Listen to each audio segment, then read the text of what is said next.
Yeah, Friday and Saturday, I heard. Raining in the Coliseum, I like that. Playing in the mud?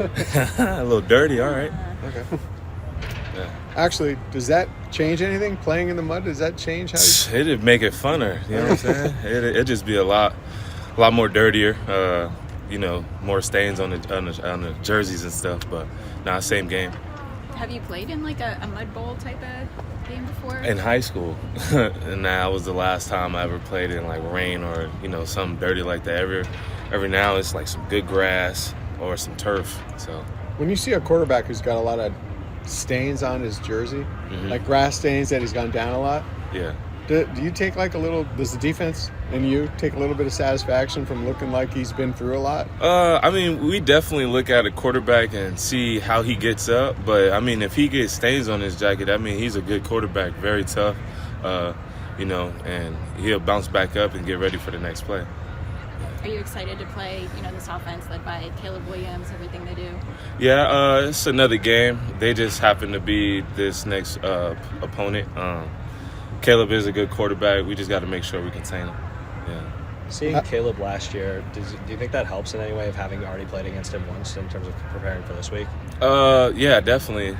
Preparing always, we got to watch film from, previous years, this year, and the games that he's doing now. So that's all we've been doing is just watching film and, preparing to take on the whole SC offense. You've been used as a spy a bit this season.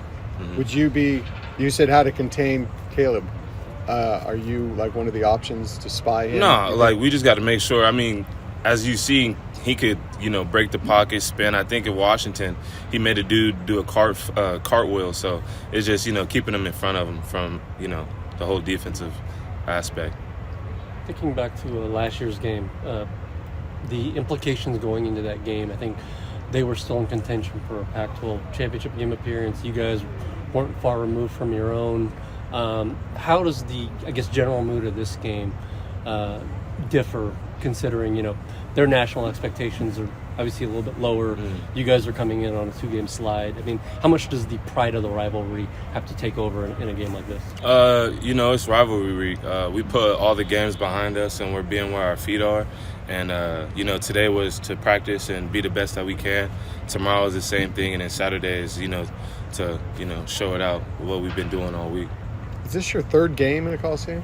I think so, yeah. I think played my freshman year, COVID year, now this one. Yeah. I don't know if there's too many UCLA players who have played 3 games in the Coliseum. Like, if you redshirted, you didn't play, but you played. Yeah, I played, yeah. So the 3 games. You got to look that up. I think that's a record, Carl. Oh, shoot, I didn't even know. Yeah. So tell us a little bit about, between the 2 games, playing in the Rose Bowl and playing in the Coliseum, what's the difference playing in the Coliseum against SC? Coliseum, of course, you see a lot more red. You just feel more, I don't know, for me, seeing all the other, the other gear, all the other colors, just gets me more amped up because, they're all talking mess.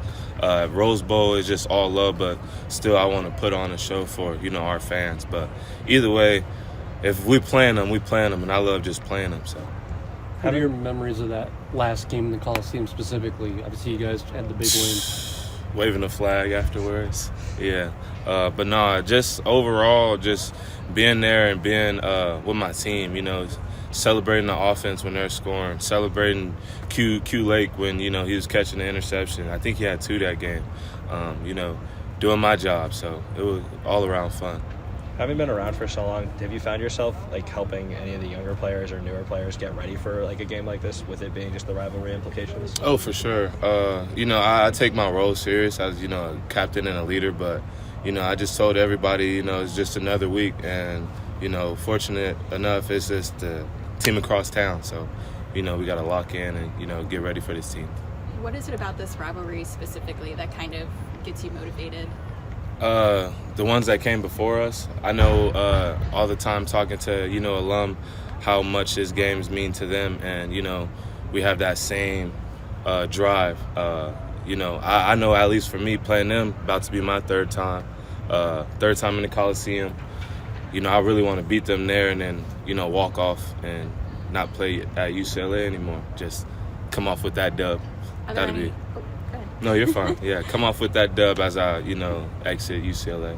Are there any specific alumni who might have like reached out to you or like shown up at practice leading up to this game? Well, I know a lot of my teammates from last year, Mo Osley and Blaylock, they've hit a couple of our teammates up just, asking us, is y'all ready for, this week, of course. A couple of alum has came by, but yeah, they know how serious it is. You've obviously got a couple of alums on the coaching staff here. I mean, do they do anything differently to, maybe remind you guys of what this week means? No, I mean, for the most part, it's nameless, faceless opponents. We're just all, really dialed in. It didn't matter who it is, but, it's just, once again, the team across town. And, I think they got the belt, so we'll get that belt back, hopefully. Yep. So talk a little bit about this rivalry, what it means to you. You've been here a while. Yeah. So, yeah, give us a little lowdown on it. No, yeah. I mean, I think it's one of the best traditions in football, USC versus UCLA. I think those games are always just a lot of high intensity going into those games. Electric, man. I mean, it's just always great to play that team and just the energy that it brings for that week and just everything that comes with it. They beat us last year, obviously, so we're looking to try to get the belt back this week and just handle our business, go out there, execute, do what we know we can do, and go out there and handle business, yeah. Are you one of the guys who was like watching this rivalry game growing up on TV, like maybe seeing it in person?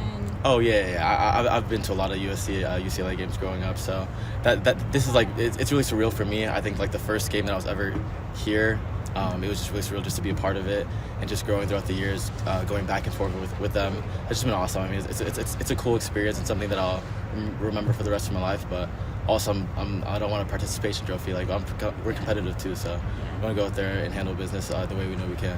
What's like your earliest memory of seeing one of these games? Jeez. I went with my Pop Warner teammate, Troy Gallatin. It was probably like when I was 12 maybe, and he had an extra ticket and brought me and my dad, or two extra tickets, and brought me and my dad, and we went out there and watched the game. It was really cool. It was just awesome. That was probably the first time I actually went to go see it, and it kind of just got me excited for it. And then me and my dad and my family started going a couple times after that too. Yeah. With this being the final time that the rivalry happens in the Pac-12, is there any kind of like added sense of finality to it in that sense?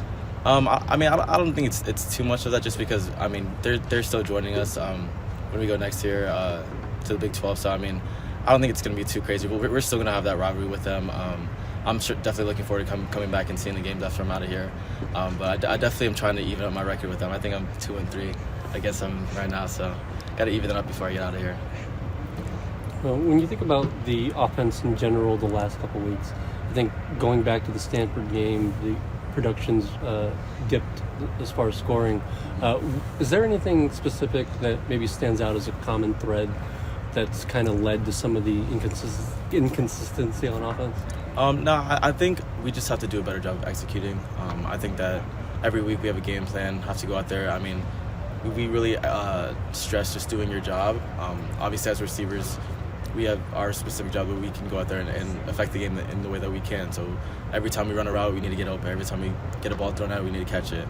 And that's just something that we have to be very keen on every week and just know that we have to go out there, execute, do our jobs, but also bring our teammates up with us in the same sense. Like, we all have that general feeling of going out there, doing a job, executing. And I think that's just been kind of the vibe around here, just making sure we do our job every week and just like do it to the best capability we can. Is there anything to say about, I guess, the mental aspect then? That, obviously slow starts have been something that's kind of plagued the team lately. I mean, are there any mental roadblocks that you guys have to maybe get past as you guys try to put up more points? I wouldn't say there's anything mentally that we really are fighting through. I think that it's just in terms of just executing. I think we have a very strong mentally team, actually. I think that it just comes down to just the details, the small things, just really executing every individual play that we have and making sure we do what we're coached to do all the time. And I think that that's just going to be a big part of our identity this next week. Kyle Ford obviously came from SC. He's spoken highly of Caleb Williams. Yeah. Do you sense any ambivalence from him? No. I mean, Kyle's a really competitive guy. I mean, obviously he had some time over there, and now he's with us. I think that it's really going to be fun. Fun for him to play them as well, just because he knows so many guys. I think what people don't realize is there's so much more competitive nature when you play someone that you know, just in terms of just like the competitive nature of just like knowing them, growing up with them, things like that, gonna make you play sometimes even harder sometimes. I mean, and I think that I sense that out of Kyle. He's one of the most competitive guys on the team, honestly. So I think that he's really gonna bring that energy for us, and he's one of the leaders of our room, really gets us amped up. So I think we'll be fine in that aspect. He seems really honest too. Yeah, Like, how does that kind of come in handy? No, it's definitely good for the group. Just in terms of being honest, and sometimes we need that. Sometimes we need honesty to grow. I think sometimes if you hold your tongue and just let things like kind of fester a little bit, it's not good. It's not good for the program. We can't really grow from that. I think there's so many different things we can learn from each other. And I think that's been great for us. It's just talking through things, working through things, because obviously we're not at the place where we want to be right now. But there's only 2 more games left that we can control right now, and we just have to go out there and do what we can do and just control what we can control. I mean, we want to go out there and just finish our last 2 games, and right now we're focused on SC, so got to handle that first. Has Kyle helped you at all scouting? SC? Yeah. I'm not sure in terms of that. I mean, I think that he's obviously been there for a while, so he's a lot of knowledge. I don't know if he's been doing any game plan stuff. I've only seen him in our meeting rooms really for the most part.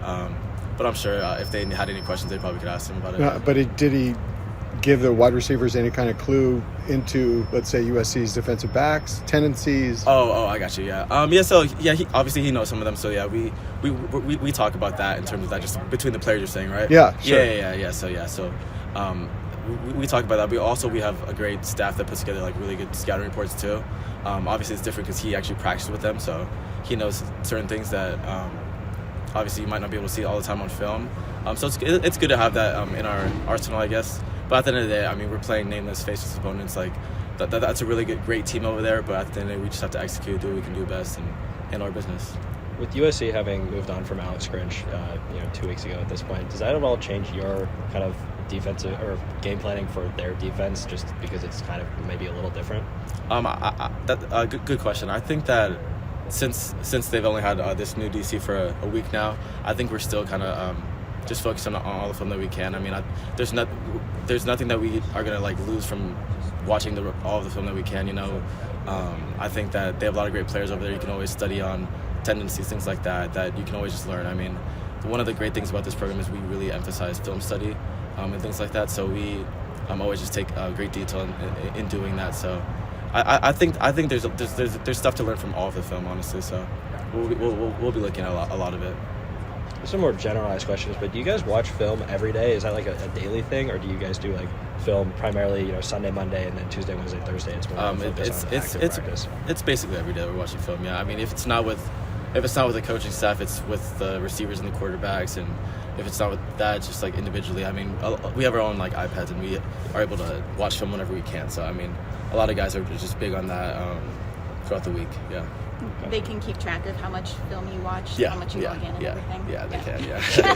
Do you have a minimum quota of like I have to watch 6 hours of film? No minimum quotas. But we're good about it. I don't think there's no tracking. I mean, I think that it's good. Just I mean, we're grown adults, so it's good for us to kind of just take responsibility in doing that, and it just shows how much you care about the game, honestly. So we do definitely stay on top of that, and we watch together as a group too all the time, after practice. And at night sometimes too, after walkthroughs, things like that. Today was a shorter practice, yeah. Right? What do they encourage you to do on days where you spend less time, like actually at practice together? Right, yeah. Watch film is a big thing, yeah. Watching film is a big thing. Really big on recovering. We have a great medical staff down there that just helps us recover after every practice. Because, I mean, it's a shorter day, but we're still working like really hard out here. Very high tempo days, lots of running. So I mean, we have to make sure we're on top of our recovery, on top of our hydration, all of that, watching film, and just make sure we stay on top of everything. Yeah.